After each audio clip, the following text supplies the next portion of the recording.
దేవునికి స్తోత్రం కలుగును గాక. కర్తరుడి నామమునకు స్తోత్రం ఉండాలి. యెరొబాము జీవితంలో కొన్ని అనుభవాలు మనము ఈ ఆరాధనలో నేర్చుకోబోతున్నాం. యెరొబాముடைய வாழ்க்கை அனுபவத்தை இந்த ஆராதனையில் நாம் தியானிக்க போகிறோம். యెరొబాము ఒక యవనస్తుడిగా ఉన్నప్పుడు అతడు ఏ విధంగా ఉండేవాడు అన్నది మొట్టమొదటిగా మనం చూడవలసిన వారమైనాం. యెరొబాము తన వాలిబ వయதிலே எப்படி இருந்தான் என்பதை குறித்து நாம் பார்க்க போகிறோம். మొదటి రాజుల గ్రంథం 11వ అధ్యాయం 28వ వచనంలో ఆ మాట చూస్తా ఉన్నాం. ஒன்று ராஜாக்களின் புத்தகம் 11వ అధ్యాయం 28వ వచనం. 11వ అధ్యాయం 28వ వచనం.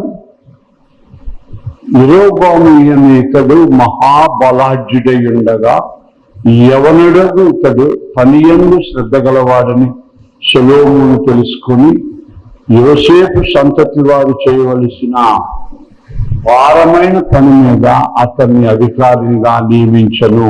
యెరొబాము என்பவன் பராக்கிரமசாலியாய் இருந்தான். அவன் காரிய சமர்த்தனான வாலிபன் என்று சாலமோன் கண்டு யோசேப்பு வம்சத்தாரின் காரியத்தை எல்லாம் அவன் விசாரிப்புக்கு ஒப்புவித்தான். అలాంటి యవనస్తులతో దేవుడు మాట్లాడడం మనం గమనిస్తున్నాం. அப்படிப்பட்ட வாலிபனோடு கூட தேவன் இடைப்பட்டு பேசுகிறதை நாம் பார்க்கிறோம். 37, 38 వచనాల్లో మనం చూసినట్లయితే 37, 38 వచనం நாம் பார்க்கும்போது నేను నిన్ను అంగీకరించినందున నీ కోరిక అంతటి చొప్పున నీవు ఏలుబడి చేయొచ్చు, ఇశ్రాయేలు వారి మీద రాజువయ్యిందువు. అయితే నేను నీకు ఆజ్ఞాపించినదంతయు నేను విని నా మార్గములను అనుసరించి నడుచుచు నా దృష్టికి అనుకూలమైన దాన్ని జరిగించుచు నా సేవకుడైన దావీదు చేసినట్లు నా కట్టడలు ఆజ్ఞను గైకొని ఎడల నేను నీకు తోడుగా ఉండి దావీదు కుటుంబమునకు శాశ్వతంగా నేను స్థిరపరిచినట్లు నిన్ను స్థిరపరిచి ఇశ్రాయేలు వారిని నీకు అప్పగించదను. நீ என் மன விருப்பத்தின்படி ஆண்டு கொண்டு இஸ்ரவேலின் மேல் ராஜாவாய் இருப்பதற்காக நான் உன்னை தெரிந்து கொண்டேன். நான் உனக்கு கட்டளையிட்டதை எல்லாம் நீ கேட்டு கை கொண்டு நீ என் வழிகளில் நடந்து என் தாசனாகிய தாவீது செய்தது போல என் கட்டளைகளையும் என் கற்பனைகளையும் கை கொள்ளும்படிக்கு என் பார்வைக்கு செம்மையானதை செய்கிறது உண்டானால் நான் உன்னோடு இருந்து நான் தாவீதுக்கு கட்டினது போல உனக்கும் நிலையான வீட்டை கட்டி இஸ்ரவேலை உனக்கு தருவேன். పాపం దేవుడు యెరొబాము నమ్మాడు. యెరొబామైనా తన మాట వింటాడని ఆశపడ్డాడు.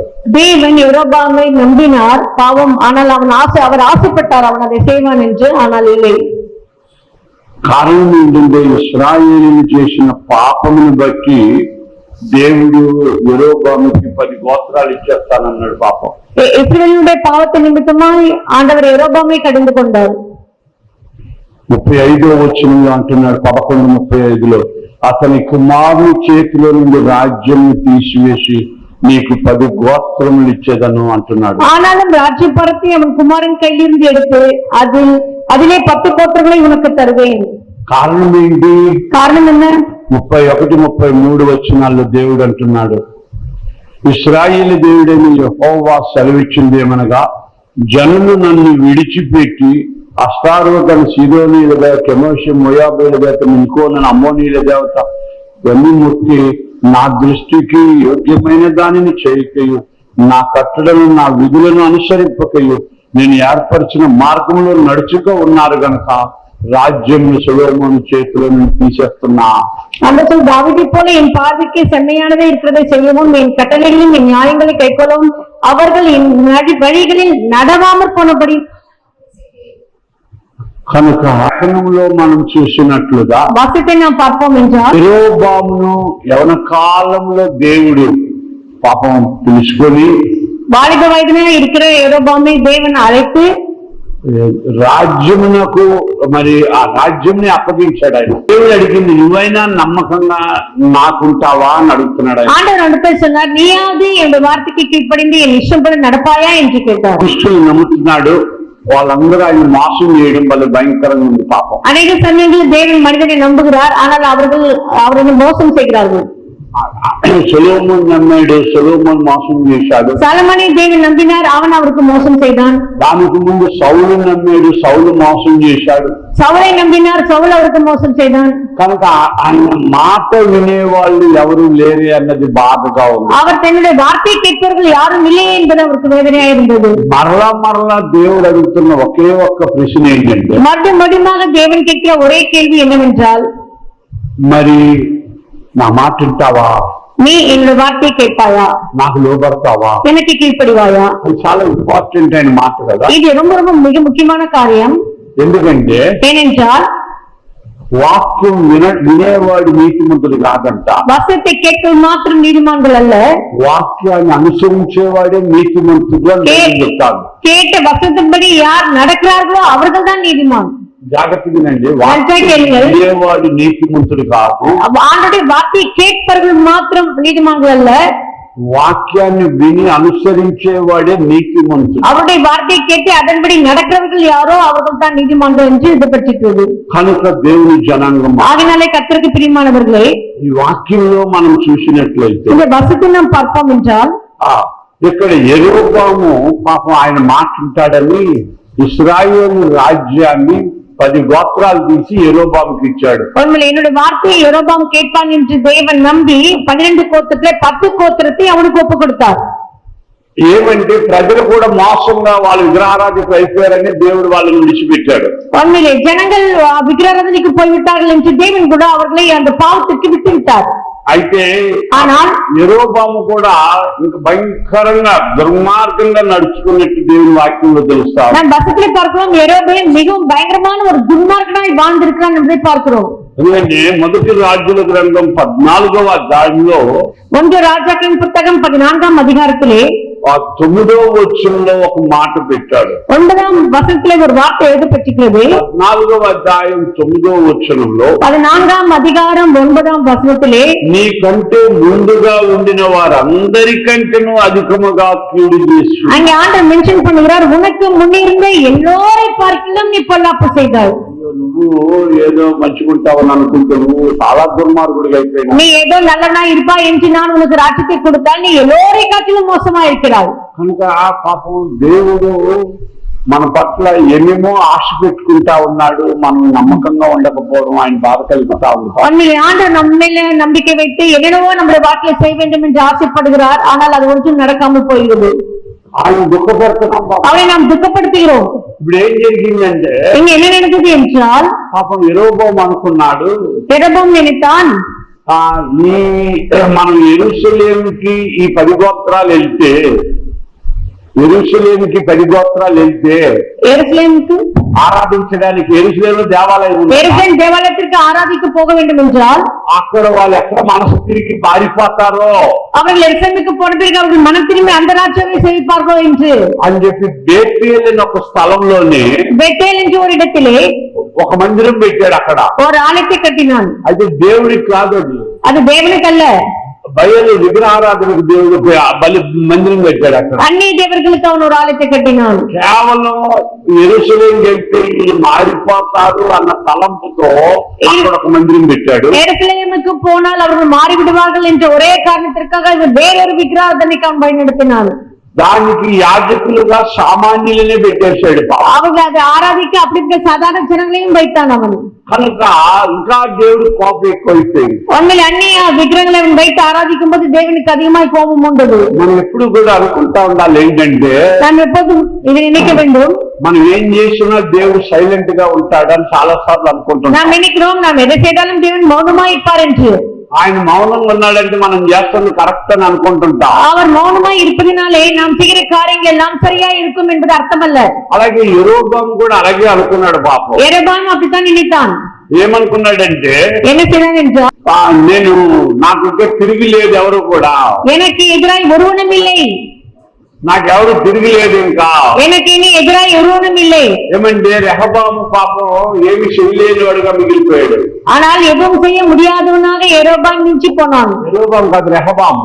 ரெகொபெயாம் రెహబాము సొలొమోను కుమారుడు. ரெகோபாம் சாலமோனுடைய குமாரன். యెరొబాము సొలొమోను సేవకుడికి సేవకుడు. உண்மையிலே எரோபாம் யார் என்றால் சாலமோனுடைய சேவகனுடைய மகன், సేవకుడికి సేవకుడు. சேவகனுடைய சேவகன். కనుక సేవకుడికి సేవకుడు అనే యెరొబామును దేవుడు రాజుగా చేసి ఎలాగుండాలి యాక్చువల్గా? உண்மையிலே சாலமோனுடைய ஊழியக்காரனுக்கு சேவை செய்கிறவனுக்கு சேவை செய்கிறவனாய் இருக்கிறான். அப்படிப்பட்டவனை தேவன் ராஜாவாக்கினார் என்றால் அவன் எப்படி இருந்திருக்க வேண்டும்? అందుకే పాపం దేవుడు అంటున్న మాట కూడా అదే. தேவன் சொல்லுற வார்த்தை கூட அதுதான். మాట్లాడుతున్నాడు చూడండి. அவர் வார்த்தை మొదటి రాజుల గ్రంథం 14వ అధ్యాయం 7వ వచనంలో దేవుడు అంటున్న మాట, நீ போய் எரோபாமை நோக்கி இஸ்ரவேலின் தேவனாகிய கர்த்தர் சொல்லுவது என்னவென்றால், ஜனத்தினின்று உன்னை நான் உயர்த்தி உன்னை இஸ்ரவேல் என்னும் என் ஜனத்தின் மேல் அதிபதியாக வைத்தேன். నేను నిన్ను హెచ్చించి జనముల మీద అధిపతిగా నియమించి తిని అని అంటున్నాడు. உண்மையிலேயே ஒரு வேலைக்காரனா இருந்த உன்னை நான் ஜனத்திற்கு மேலாக உயர்த்தி வைத்து ராஜ்யத்தை கொடுத்தேன் என்று தேவன் சொல்கிறார். కనుక అలాంటి స్థితిలో నువ్వు ఉన్నప్పుడు నువ్వు ఎంత దీనత్వం కలిగి ఎంత ఇదిగా నువ్వు ఉండాలి. உண்மை வேலைக்காரன் நீ ஒரு தலை ராஜாவாய் இருக்கிறாய் என்றால் எந்த அளவுக்கு உன்னை தாழ்த்தி கொண்டு தேவனுக்கு பிரியமாய் நடந்திருக்க வேண்டும். 18 సంవత్సరాలు యెరొబాముకి అడ్డుగా ఎవరు లేరు. అవతల పక్క రాజు చాలా బలహీనుడు, రెహబాము ఏం చేయలేకపోయాడు. அந்த பக்கம் இருக்கிற சாலமோனுடைய மகனாகிய ரெகோபாம் அந்த அளவுக்கு பலமுள்ளவன் அல்ல. 18 సంవత్సరాలు తిరిగిలేనోడుగానే మిగిలినాడు. 18 வருஷமா எந்த எதிரும் இல்லாதபடிக்கு ராஜ்யத்தை செய்தான் யெரொபாம். ఇష్టం వచ్చినట్టు పరిపాలించినాడు. தனக்கு தோணுகிற காலம் தான் ஆசைப்படுதெல்லாம் வச்சு அவன் செய்தான். అయితే ஆனால் దేవుడు మరి ఆయన టైం ఆయనకు ఉంటది. ஆண்டவர் அவருக்கு ஒரு நேரத்தை வைத்திருக்கிறார்.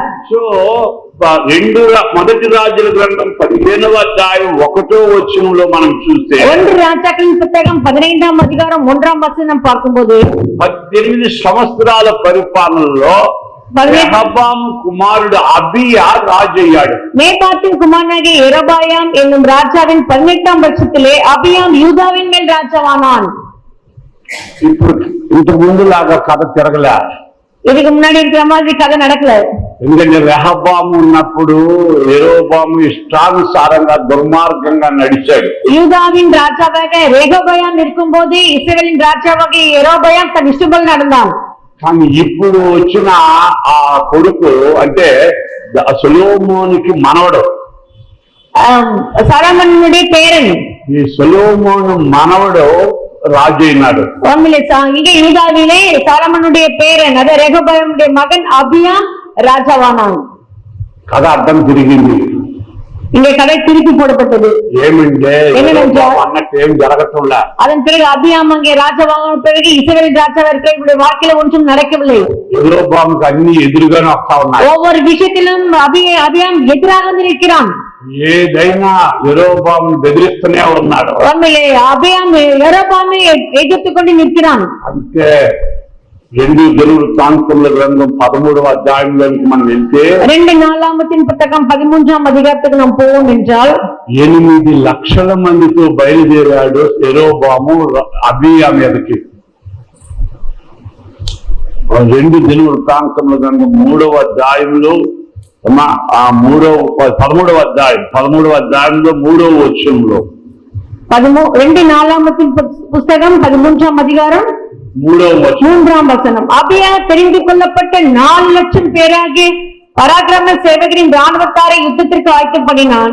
யெரொபெயாம் தெரிந்து கொள்ளப்பட்ட 8 லட்சம் பேராகிய பலத்த பராக்கிரமசாலிகளை அவனுக்கு எதிராக யுத்தத்திற்கு நிறுத்தினான். యెరొబాము దగ్గర 8 లక్షల మంది ఉన్నారు.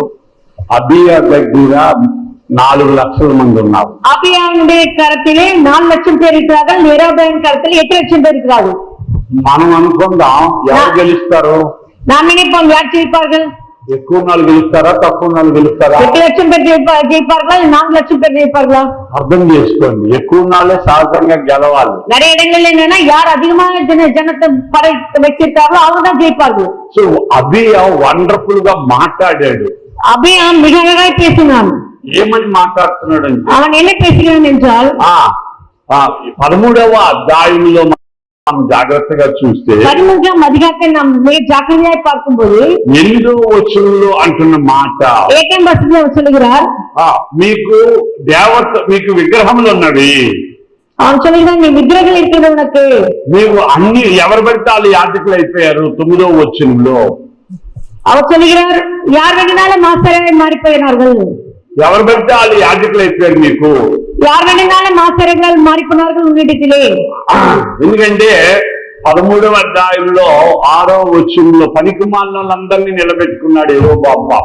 எரபயாமுக்கு முதலாதவர்கள் எல்லாம் முன்னிறுத்தினான். 6వ వచనం படியమ్మా. 6ஆம் வசனத்தில் எழுதப்பட்டிருக்கிறது, ஆகிலும் தாவீதின் குமாரனாகிய சாலொமோன் ஊழியக்காரனான எரபயாம் என்னும் நேபாத்தின் குமாரன் எழும்பி தன் எஜமானுக்கு விரோதமாக கலகம் பண்ணினார். பேலியாளின் மக்களாகிய வீணர் அவனோட கூடி வீணாக போகிறவர்கள் எல்லாம் அவனோட கூடி போனார்கள்.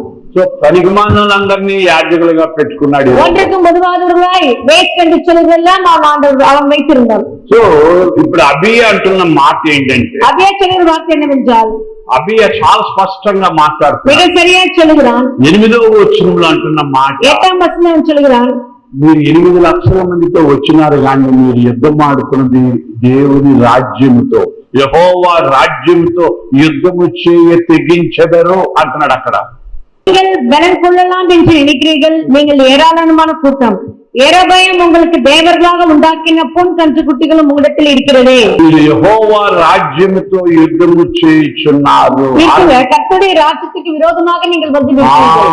మీరు యెహోవా రాజ్యముతో యుద్ధము చేయుచున్నారు. நீங்கள் 8 லட்சம் பேரை நீ கூடி வந்திருக்க, நீங்கள் கர்த்தருக்கு விரோதமாய் வந்து நிற்கிறீர்கள்.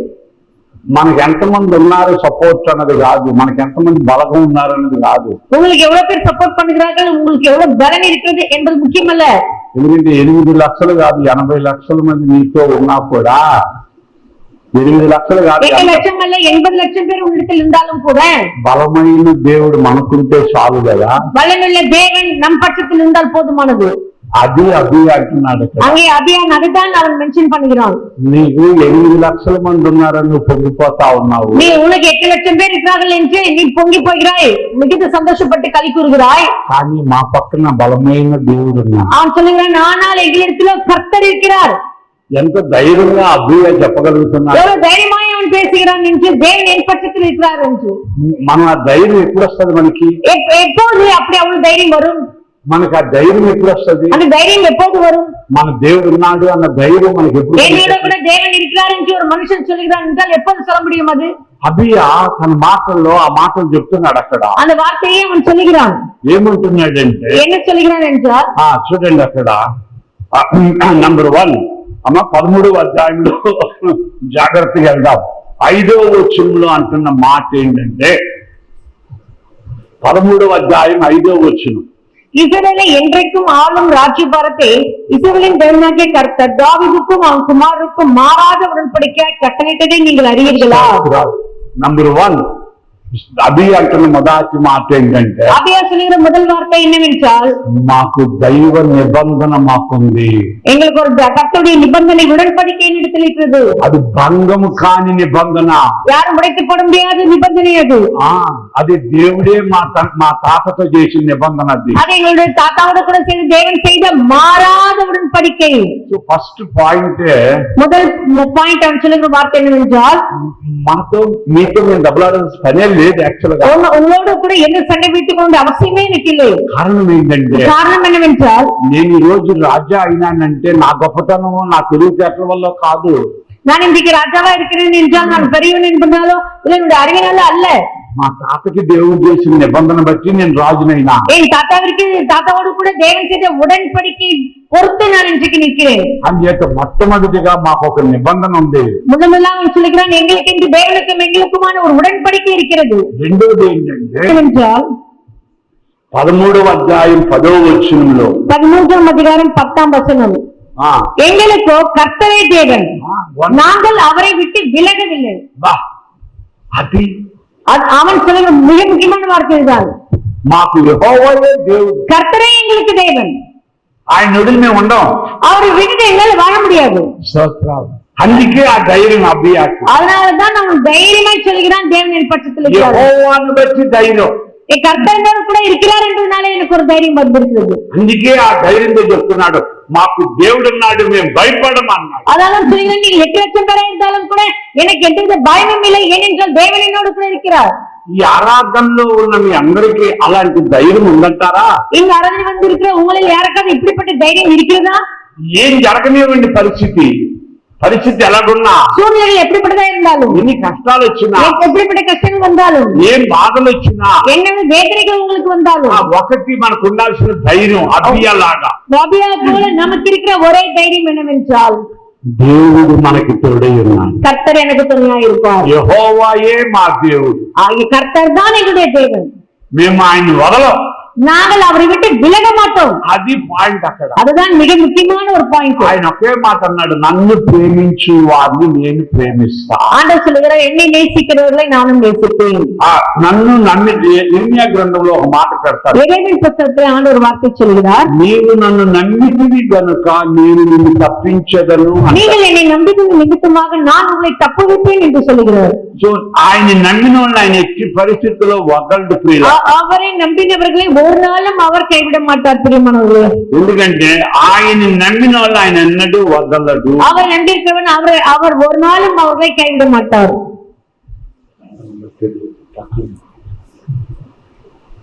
39వ అధ్యాయం 39వ అధ్యాయం ఇర్మియా గ్రంథం 39:18 వచనం. 39:18 నీవు నన్ను నమ్ముకొంటివి గనుక నిశ్చయముగా నేను నిన్ను తప్పించగలను. இங்கே சொல்லுகிற ஆண்டவர், உன்னை நிச்சயமாக விடுவிப்பேன், நீ பட்டத்துக்கு இரையாவதில்லை, நீ என்னை நம்பினபடியினால் உன் பிராணன் உனக்கு கொலைపోవதில்லை. ఇక్కడ చాలా మంది ముఖాల్లో చింత వేదన కనబడుతుంది. இங்க உட்கார்ந்திருக்கிறவங்களோட முகங்களிலே வேதனையும் துக்கம் தான் கலந்திருக்கிறது. ఒకటి జ్ఞాపకం పెట్టుకోండి, నమ్మినోడిని విడిచిపెట్టే దేవుడు కాదు. ஒன்றை ஞாபகத்தில் வைத்துக் கொள்ளுங்கள், நம்பினவனை ஒரு நாளும் தேவன் கைவிடுவதில்லை. నమ్మేవా? நீ நம்பினாயா? అద్భుతం చూస్తావు, அதே அற்புதத்தை பார்ப்பாய். కనుక ఆయనే నమ్ముకుంటే அவரையே நாம் நம்பியிருப்போம் என்றால் ఎవరు నమ్మకూడదు, మనం வேற யாரும் நீங்கள் நம்பக்கூடாது. మనుషులు నమ్మకూడదు, எந்த மனிதனையும் நம்பாதீர்கள். డబ్బు నమ్ముకోకూడదు, పలుకుబడి నమ్ముకోకూడదు, దేన్ని నమ్మద్దు, ఆయన உங்களுடைய ஆஸ்தியை எதுவுமே நீங்கள் நம்பிக்க கூடாது. అందుకే ఇక్కడ అబియా అంటున్నాడు, அபியா சொல்கிறான், నాకెవ్వరు లేరు, యెహోవాయే మా దేవుడు, எங்களுக்கு யாரும் இல்லை, கர்த்தர் தான் எங்களுடைய தேவன், ఆయన్నే నమ్ముకున్నాం, அவரைத்தான் நாங்கள் நம்பி இருக்கிறோம், ఆయన వదలం మేము, அவரை நாங்கள் விட்டுவிட மாட்டோம். 10వ వచనంలో అంటున్నాడు, 2 దినవృత్తాంతాలు 13:10 మేము ఆయన్ని వదలమంటున్నాడు. நான் அவரை விடமாட்டேன் என்று சொல்லுகிறோம். అలాగే 13వ అధ్యాయం 10వ వచనంలో ఆయన నియమించిన యాజకులు లేవీలే మాకున్నారు అంటున్నాడు. அவன் சொல்லுவான், கர்த்தருக்கு ஊழியம் செய்கிற ஆசாரியர்கள் ஆரோனின் குமாரரும் பணிவிடை செய்கிறவர்கள் லேவியராருமே என்று சொல்லுகிறான். అలాగే 11వ వచనంలో అంటున్నాడు, ఉదయాస్తముల యందు దేవునికి మేము బలులర్పిస్తా ఉన్నాం. அவன் சொல்லுகிறான், தினந்தோறும் காலையிலே கர்த்தருக்கென்று நாங்கள் சர்வாங்க தகன பலிகளை ஆண்டவருக்கு செலுத்துகிறோம். అలాగే 11వ వచనంలో అంటాడు, మేము ఆయనకు లోబడి ఆయన కట్టడలను ఆజ్ఞను అనుసరిస్తామన్నాడు. நாங்கள் அவருக்கு கீழ்ப்படிந்து அவருடைய கற்பனைகளையும் அவருடைய கட்டளைகளையும் நாங்கள் அதன்படி நடக்கிறோம் என்று சொல்கிறோம். సరే, మీకు 8 లక్షల మంది ఉన్నారు, మాకు 4 లక్షల మంది ఉన్నారు, பரவாயில்லை, உனக்கு 8 லட்சம் பேர் இருக்கிறார்கள், எங்களுக்கு 4 லட்சம் பேர் இருக்கிறார்கள். జాగ్రత్తగా మీరు అందుకే கவனிங்கள், మీ నమ్మిక వేరే దేని మీద పెట్టుకోకూడదు. அதனால் தான் நான் சொல்கிறேன், ஒரு நம்பிக்கை வேறு எதன் மீது இல்லை, யார் மீதும் வைக்காதீர்கள். మీరు గెలుస్తారో మేము గెలుస్తామో చూద్దాం రండి అన్న. அவன் சொல்கிறான், நீங்கள் 8 லட்சம் நாங்கள் 4 லட்சம் பார்க்கலாம், நீ ஜெயிப்பாயா நான் ஜெயிப்பேன். మీరు గెలుస్తారో మేము గెలుస్తాము రండి. நீங்கள் ஜெயிக்கிறீர்களா இல்லை நான் ஜெயிப்பேனா என்று பார்த்து விடலாம் என்று சொல்லுங்கள். ఎప్పుడు కూడా అందుకే మనం బయట జనాన్ని చూసి సంఖ్యను చూసి భయపడకూడదు. జనங்களை பார்த்தும் அவருடைய குரூப்பான அவருடைய காரியங்களை பார்த்து நம்ம பயந்துவிடக்கூடாது. అసలు నిలబడడానికి మనకి ధైర్యం కావాలి. இப்படிப்பட்ட அவர்கள் இவ்வளவு அதிகமான தொகை இருக்கிறார்கள் என்றால் அவர்கள் முன்பாக நிற்பது கூட முதல்ல பயப்படுவார்கள். ఒకానొక కాలంలో ఇశ్రాయేలీయులు గోలియతుని చూసి భయపడి వెనక్కి వెళ్ళిపోయారు. ஒரு காலகட்டத்தில் கோலியாத்தை பார்த்து இஸ்ரவேல் ஜனம் பயந்து ஓடிப்போனார்கள். ఆడొక్కడొచ్చినాడబ్బా, మీరు 8 మంది ఉన్నారు కదబ్బా, அவன் ஒரு ஆள் தானே கோலியாத், நீங்கள் இத்தனை பேர் இருக்கிறீர்களே. ఆడు అక్కడ నుండి అరిసి పారిపోతా ఉన్నారు పాపం. ஆனால் அந்த ஒரு மனுஷன் வந்து நின்றால் இஸ்ரவேல் ஜனமே ஓடி போய் விடுகிறது. అదేంటి కొట్టేస్తున్నట్టే కొట్టలే, ఆడు రమ్మంటున్నావు. அவன் வந்து இன்னும் எதுவும் செய்யவில்லை, இன்னும் மடிக்க ஆரம்பிக்கவில்லை, அவன் வந்து நிற்கிறான், அவ்வளவுதான். పారిపోతున్నారు జనాలు. அவனை பார்த்த உடனே ஓடி போகிறார்கள். మొట్టమొదట మన జీవితాలలో మన కుటుంబాలలో పిల్లారా, நம்முடைய வாழ்க்கையிலும் நம்முடைய குடும்பத்திலும் பிரியமானவர்களே, సమస్యల నుండి పారిపోకూడదు.